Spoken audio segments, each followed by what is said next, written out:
Well, hello there. It's me, American Boathead, coming at you with an update on my inboard mud motor boat.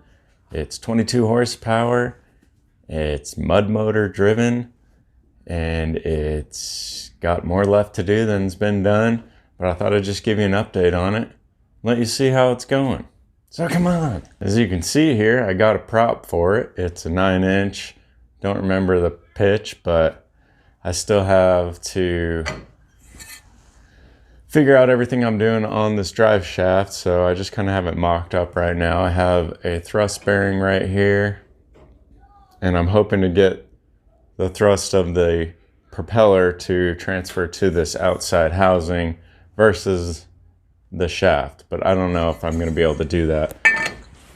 I don't even have the shaft tapered for the tapered hole on there. So I just kind of have it mocked up so you can see what it'll look like. I have my rudder done. I don't know if you can see the steering arm actuating up there, but I'll show you that in just a second. And I got the throttle going. So we're making little leaps and bounds here and there. Just tinker time, going slow. I was held up on the whole actuator for this. As you can see, I got the rubber boot here to keep the water out. And I got this here to help lift it up out of the water.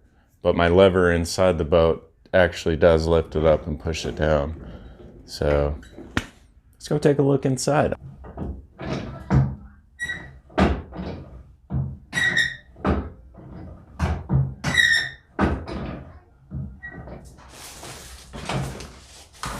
Neat, right?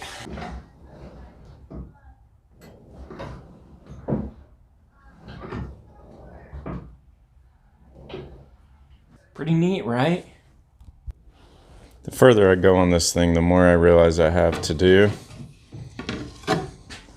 such as cut these little areas out for a little more clearance on the exhaust pipe. I need to put some kind of a metal guard here so it doesn't melt all the epoxy, because these get so hot. I still have a scar on my arm from burning it.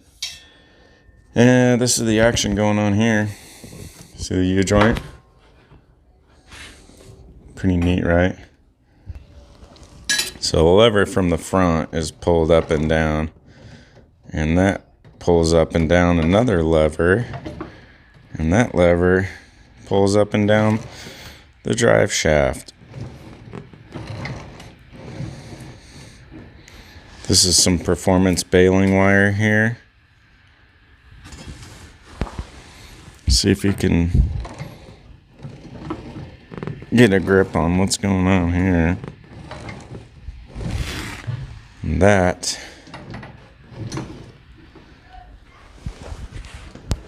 is what's going on inside there. See that?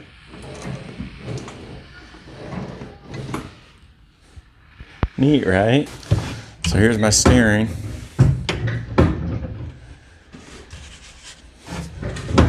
It's a little close, tight this way, but if I sit up, I guess that'll help.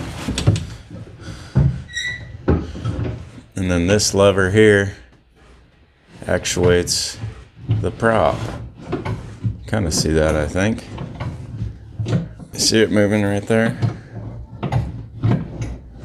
Pretty neat, right? As of right now, I have this for the throttle setup, which I'm excited to show you what that hooks up to. But I'm going to switch it to a twist grip motorcycle throttle, because this is just too hard to pull up and down on and keep your fingers wrapped around. But for demonstrational purposes, and this will work just fine. Pretty neat, right? Now don't get too excited. This is just a mock-up of what I want to have happen.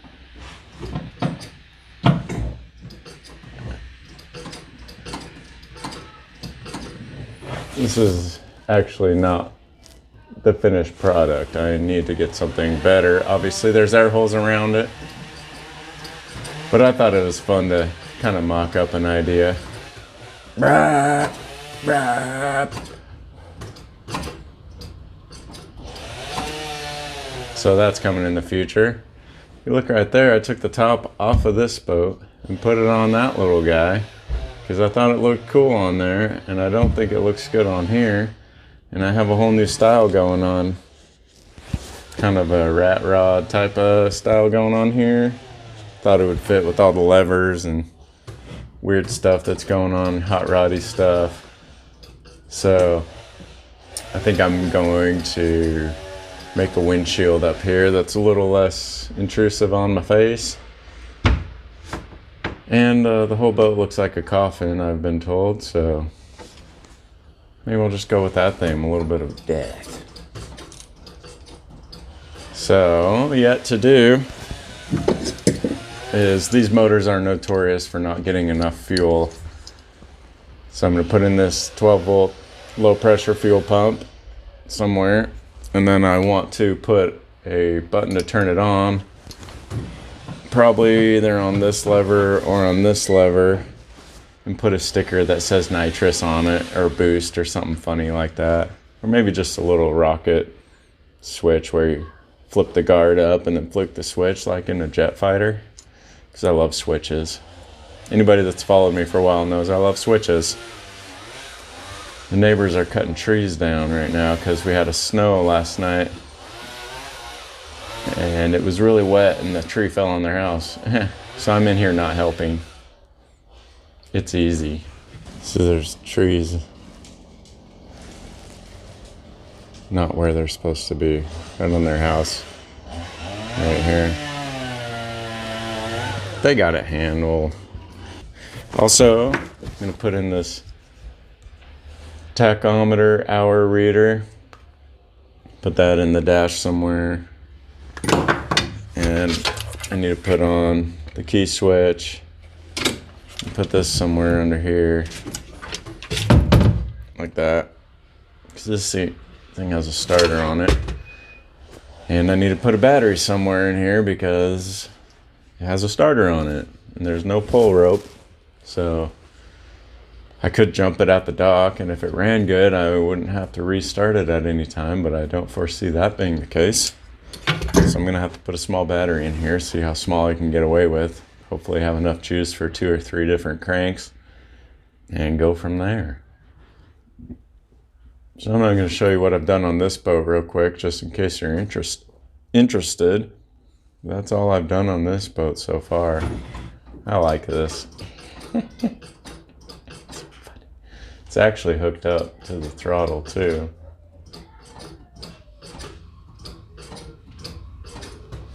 We like to have fun here. This rudder was pretty simple to make. If I had a welder and I had a bunch of steel, a sheet of, like, I don't know, 18 gauge steel or something here. Kind of cut the shape I want and welded it together. Just kind of shoved a rod down in there. Welded it on. Did some kind of spot weldy stuff here and here. And here and here. And I'm going to fill it with some epoxy, I think. I don't think it's going to go anywhere. It's got kind of the foil shape that you typically want. I don't know. I don't know a lot about rudders. But I got to have one. I know some people are going to go crazy seeing this off-centered like this, but I don't mind. I think it's okay.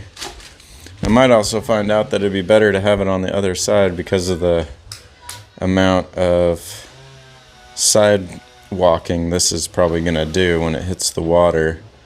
But I don't know that yet, and I already had the throttle on this side, so I needed to put the steering on that side. So this is what I came up with. That's the way it is. Pretty neat, right? Some of you guys might recognize this little top from the little motorboat over there. I just thought it looked better on here, and this needed something anyways to give it more of a finished look. I think it looks cool, kind of like a little weekend cruiser dory look. Also, I cut some holes in this steering wheel to make it easier to grip, and also kind of, it was intended for him to be able to see better through there, but now I put this on, it'll be even worse. So I'm just going to put a bigger seat in here to raise him up a little bit. Shouldn't get too top heavy. He weighs nothing and a half, so that shouldn't be a problem. I also raised my holes for the water line or steering cables. Put some filler in there. It was no big deal, just re-drilled it. Put some eye bolts in here, eye screws, to raise it up a little bit to be more in line with the holes, so that by the time it comes over here it doesn't pull up on this too much, even though it can move. So it's actually becoming quite a versatile steering system. Works really well now. And if I get into it, the water only goes up to about here if I'm sitting on the back, so I think we'll be pretty good up here. And if you notice on the other video, tight turns would get kind of high up on here too. Surprisingly, this boat is so narrow that it actually sits pretty low in the water with a big butt like mine in there. So lots of fun to be had. I don't know how much I'm going to be able to finish this winter. I don't have a lot of time to work on it. It's cold. My fingers are cold. And I might have to clear out this garage so my wife can park in here, because I can't get auto start on her car. And I don't like her being cold so much. So, just tinkering around. If anybody has any advice on what size of wire I can use to go from this starter up to somewhere else, I think I want the battery to be up front for weight reasons. But I also don't really want to have to buy a whole bunch of this 0 gauge wire to send it all the way up there, but I will if I have to. Maybe I could use some jumper cables, repurpose them or something. I don't know. Let me know if you have anyone selling a small bug catcher intake style for this. This is just kind of a mock-up. It's not really what I want. It doesn't have a filter in it, but it looks cool, right? Pretty neat, right? All right, thanks for watching. See you next time.